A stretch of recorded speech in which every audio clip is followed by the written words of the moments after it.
नमस्कार, आप देख रहे हैं एबीपी न्यूज। आइए नजर डालते हैं कुछ खास खबर। नमस्कार, मैं आपके साथ निशा।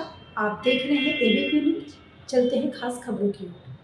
जांजगीर लोकसभा से कांग्रेस प्रत्याशी डॉक्टर शिव डहरिया ने जनसंपर्क करते हुए वनांचल के राजा देवरी में कांग्रेस कार्यकर्ताओं से भेंट मुलाकात की और कांग्रेस कार्यकर्ताओं में जोश भरते हुए विधानसभा चुनाव में जिस तरह से वनांचल क्षेत्र के जनताओं ने कांग्रेस पार्टी को जीत दिलाई, उसे दोहराने की बात कही।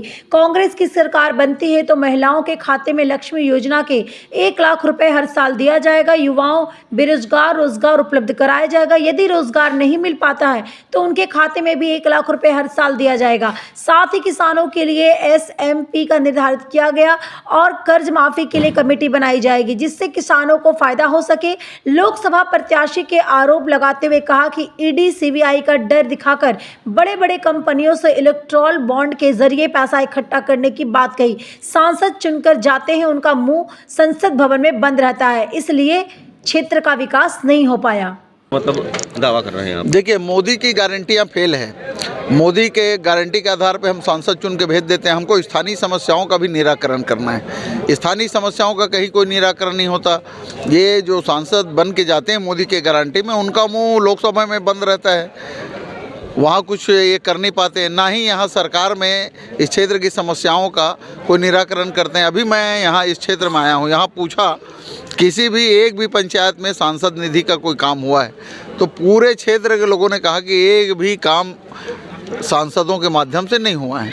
तो इतने 25 साल से सांसद रहने के बाद भी अगर एक काम भी किसी विधानसभा को नहीं मिल रहा है, तो ये सबसे बड़ी मोदी की गारंटी का फेल होने का कारण दिख रहा है। और हमारी कांग्रेस पार्टी ने हमेशा जो कहा है वो किया है। अभी हमारी जो 3 न्याय योजनाएं आई है, नारी न्याय योजना, उसमें हम महिलाओं को रोज़गार भी उपलब्ध कराएंगे और जिनको नहीं मिल रहा है ऐसे महिलाओं, गरीब महिलाओं के खाते में सीधे 1-1 लाख रुपया डाले जाएंगे।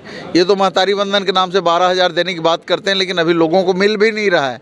हमारी सरकार आएगी तो इनको 1 लाख रुपया हर महिला के खाते में डाले जाएंगे। युवा न्याय योजना के तहत युवाओं को रोज़गार उपलब्ध कराने का काम किया जाएगा उनको।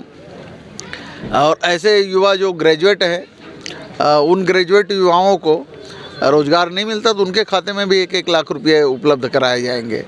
और किसानों की आय मोदी जी ने कहा था कि हम डबल कर देंगे। आप लोगों ने भी प्रचार प्रसार किया है विज्ञापन के माध्यम से या अपने समाचार चैनल के माध्यम से, लेकिन आप मुझे बता दीजिए कि किसानों की आय डबल हुई क्या? आज पूरे देश के किसान आंदोलित हैं, दिल्ली को घेर कर बैठे, दिल्ली में घुसने नहीं दिया जा रहा है किसानों को।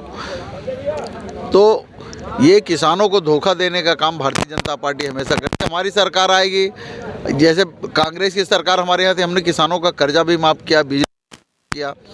जैसे ही हमारी सरकार बनेगी, किसानों की MSP तत्काल घोषित कर दी जाएगी, जिससे किसानों के आय में तत्काल इजाफा हो जाएगा और उनके कर्ज माफ़ी और अन्य समस्याओं के लिए हम आयोग का गठन होगा, उसका निराकरण तत्काल हो इसके लिए सरकार काम करेगी। तो ये हमारे किसानों के लिए, हमारे युवाओं के लिए, महिलाओं के लिए और मज़दूरों के लिए भी हमारी न्याय योजनाएं आ रही है। तो उसके माध्यम से देश के विकास करने के, देश में रहने वाले लोगों का विकास हो, ये कांग्रेस पार्टी हमेशा चाहती है। इसीलिए इस बार सब लोगों ने कहा है कि पूरे देश में मोदी की गारंटी फेल हो चुकी है। और मोदी, आप देख लें, इलेक्टोरल बॉन्ड के माध्यम से ठेका देना है किसी को, तो आप मुझे चंदा दो, मैं तुमको ठेका दूंगा। चंदा मोदी ले रहे हैं और उन्हीं को काम दे रहे हैं। उसके यहाँ ED CBI सब भेज रहे हैं और जब चंदा दे दिया तो सब बंद हो गया।